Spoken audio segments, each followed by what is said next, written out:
Hello everyone. Today we will discuss paper second question number 3. The question number 3 is what is education? We have already discussed this topic. Okay? हम पहले ही कर चुके हैं इस topic को discuss कि education क्या होता है. अगर हम यहाँ पर थोड़ा सा और उसमें कुछ चीज़ ऐड ऑन करें तो जैसे बच्चे की जो एजुकेशन होती है हम यहाँ पर बच्चों के बारे में अगर बात करें तो एजुकेशन से क्या होता है जो उनकी लाइफ स्किल्स होती है वो सीखते हैं बच्चे. जो उनके अंदर कुछ स्किल्स होती है जो चीजें हिडन होती है वो टीचर का काम होता है कि उन चीजों को बाहर लेकर आना. कई बार ऐसा होता है कि एज अ पेरेंट हमको नहीं पता होती बच्चे के अंदर की क्या चीज है. बच्चे वो चीजें स्कूल पे जाके करते हैं ना, तो बच्चों से क्या होता है वो चीजें हम टीचर उसके बताते हैं कि हाँ ये काम बहुत अच्छे से कर सकता है. लाइक कुछ भी आप ले सकते हैं. आप आर्ट एंड क्राफ्ट ले लीजिए, सिंगिंग ले लीजिए, डांसिंग ले लीजिए, स्पोर्ट्स की बात कर लीजिए. तो कई बार वो स्किल्स वहां पर जाकर सामने आती है. तो एजुकेशन एक ऐसा प्लेस होता है, स्कूल या कॉलेज, जहाँ पर आप जो एबिलिटी इनर एबिलिटीज है आपकी वो बाहर निकल कर आती है. ठीक है, उन चीजों में आप अच्छे से काम करना सीखते हैं. इसके अलावा आप सोशल नॉर्म्स सीखते हैं. जब आप जितने आप एजुकेटेड होते जाएंगे, जितने लोगों से आप इन्वॉल्व होंगे, जितनी आप पढ़ाई करेंगे, आपको एक पर्टिकुलर फील्ड का या सारे फील्ड का एक क्या होता चला जाएगा, नॉलेज होता चला. आपका नॉलेज हमेशा बढ़ता चला जाएगा. उसके अलावा जैसे जैसे आप एजुकेटेड होते जाओगे आपको अपनी कल्चरल वैल्यूज, मॉरल वैल्यूज सभी के बारे में क्या होगा, धीरे धीरे नॉलेज होते चले जाएंगे. एम क्या होते हैं एजुकेशन की, यहाँ पर हम देखेंगे डेवलपमेंट ऑफ डेमोक्रेटिक कंट्री. हमें पता है कि हम कहाँ रहते हैं. This is a democratic country. Alright. तो ये इंडिया जो है, आपको सब कुछ पता है कि यहाँ पे डेमोक्रेटिक मतलब लोगों को साथ में लेकर जो भी काम होता है. क्योंकि हम एक जो हमारा लीडर होता है हम उसको इलेक्ट करते हैं, मतलब हम चुनाव के थ्रू जो हमारा प्रोसेस होता है उससे हम इलेक्ट करके लाते हैं. वो चीज आप कैसे कर सकते हो, जब आपके पास सही नॉलेज होगा. ठीक है, जब तक आपके पास नॉलेज नहीं होगा आप सही पर्सन को चूज करके उस पोजीशन तक नहीं ला सकते हैं. तो डेमोक्रेटिक कंट्री के डेवलपमेंट के लिए हर पर्सन का एजुकेटेड होना बहुत ज्यादा जरूरी है. क्योंकि जितने ही आप एजुकेटेड होंगे आप उन चीजों को उतने सिस्टमेटिक तरीके से करेंगे. ठीक है, लाइफ उस पर्सन की भी चल रही है जो बिल्कुल नहीं पढ़ा, उसकी भी चल रही है जो बहुत अच्छे से पढ़ा लिखा है. बट दोनों की लाइफ में आपको डिफरेंस क्लियर दिखाई देता है. क्योंकि एक अच्छी लाइफ, सिस्टमेटिक लाइफ के लिए आपको चीजों का नॉलेज होना, सोसाइटी का, कल्चर का, हर चीज का नॉलेज होना क्या होता है, जरूरी होता है. Then training the art of living efficient. Art of living efficiency, जो आपके जीवन जीने की जो कला होती है, आर्ट ऑफ लिविंग. ठीक है, उसको आप कितने अच्छे से कर पाते हैं. आप लाइफ को एंजॉय करना चाहते हो, हर मोमेंट पे हर कोई चाहता है कि हम अपनी लाइफ को एंजॉय करें. ठीक है, उसके लिए आपको इनकम की भी जरूरत होगी. आपको पता भी होना चाहिए कि हम आपके पास, सपोज आपके पास पैसे हैं, बहुत सारे पैसे, तो आपको ये पता होना चाहिए एटलीस्ट आप उसको कहाँ पर स्पेंड करेंगे, कौन सी सही जगह. बहुत सारे लोगों के पास पैसे होते हैं वो गलत तरीके से यूज करते हैं. कुछ लोगों के पास कम पैसे होते हैं बट उनकी लाइफ बहुत सिस्टमेटिक होती है because they have knowledge what they have to do or what they don't have to do. Okay, important of vocational education. vocational education, okay, vocational means ऐसी एजुकेशन जिससे आप कुछ ना कुछ आगे जाकर अपनी अर्निंग कर सके. क्योंकि देखिए जो 90% या बोले कि 99% लोग किसी ने हम पढ़ाई कर रहे हैं, कुछ अच्छा सीख रहे हैं, किस लिए कर, अर्निंग के लिए.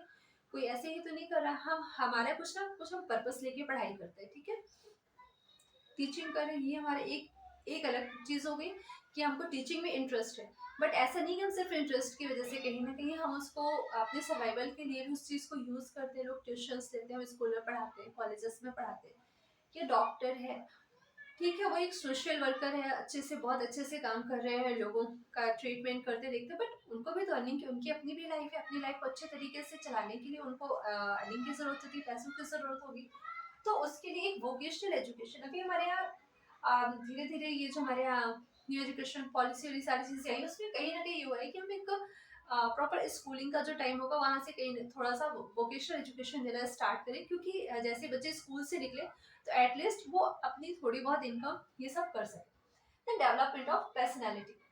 ऑब्वियसली अगर आप पढ़े लिखे हो, आपको चीजों की समझ है, आप सही और गलत में डिफरेंशिएट कर पाते हैं, तो उससे आपकी पर्सनैलिटी पे इम्पैक्ट पड़ेगा. वो चीजें क्लियर दिखाई देंगी. जब आप किसी से बात करते हो, किसी के सामने जाते हो, वो एक अलग ना समझ में आता है लोगों को कि हाँ ठीक है, आपको किसी सब्जेक्ट का नॉलेज है.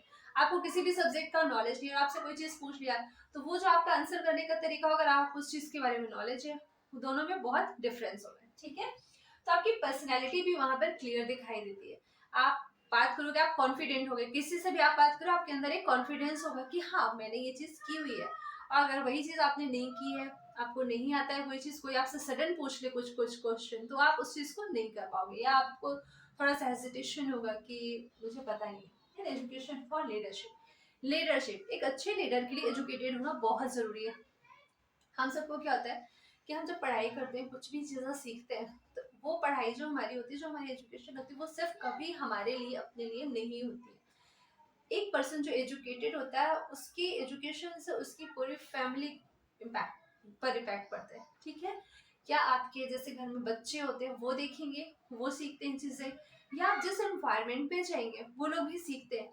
तो एजुकेशन को किसी पर्टिकुलर पर्सन के लिए नहीं होता, हम ये अपनी सोसाइटी के लिए और बहुत सारे लोगों के लिए करें, ठीक है। ये चीज़ें क्लियर है।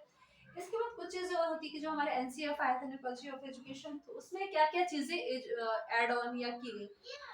उसमें ये हुआ कि एजुकेशन कभी भी सेल्फ के लिए नहीं, मतलब जो भी आप सोचेंगे, जब एजुकेटेड अगर आप हैं, एजुकेशन ले रहे हैं, तो आप पूरे कंट्री डेवलपमेंट के बारे में करेंगे। जो भी सोचेंगे आप उसको लेकर चलेंगे कि अगर मैं ये काम कर रहा हूँ तो इससे हमारी कंट्री को क्या फायदा होगा। हमको अपना पर्सनल तो एक अलग चीज़ है, बट हमको अपनी कंट्री के बारे में भी सोचना। बच्चों को भी हम यही चीज़ें आगे जाकर सिखाते हैं। वोकेशनल एजुकेशन के बारे में मतलब पढ़ाया जाएगा कि वोकेशनल एजुकेशन होती है कि उससे आप आगे जाके कैसे अर्निंग कर सकते हो।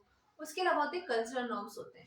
तो कल्चरल नॉर्म्स में आता है कि आपको अपने कल्चर के बारे में, अपने ट्रेडिशन के बारे में, अपनी कंट्री के बारे में, हर चीज़ के बारे में पता होना चाहिए। मॉरल वैल्यूज पता होनी चाहिए, हर चीज़ सही और गलत में डिफरेंट रहना आपको आना चाहिए, तभी आपकी एजुकेशन का कोई मतलब है, ठीक है। तो ये सारी चीज़ें होंगी। इसके अलावा जब आप सोसाइटी में रहते हो, तो सोसाइटी के रूल रेगुलेशन, वहाँ के नॉर्म्स आप कितना ज़्यादा फॉलो करते हो, ये किस पर डिपेंड करेगा, ये एजुकेटेड पर्सन पे डिपेंड करता है कि आप उन चीज़ों को फॉलो करें, तभी आप एक तरीके से होगा कि हाँ आपने अच्छे तरीके से, प्रॉपर तरीके से एजुकेशन ली हुई है। देन सेकुलरिज्म, सोशल नॉर्म्स की बात करें, सोसाइटी की बात करें, तो आप कंट्री और सोसाइटी दोनों चीज़ें अलग अलग है, लेकिन जो सोसाइटी है वो हमारी इस कंट्री का ही एक पार्ट होता है, ठीक है। तो जब आपकी सोसाइटी, आपकी कम्युनिटी का डेवलपमेंट होगा, वो अच्छे से काम करेंगे, तो उसका इम्पैक्ट डेफिनेटली आपकी कंट्री पर पड़ेगा, क्योंकि लोगों से मिलकर ही पूरी कंट्री का डेवलपमेंट होता है, ठीक है। This is all about education and AIIMS of education. Thank you.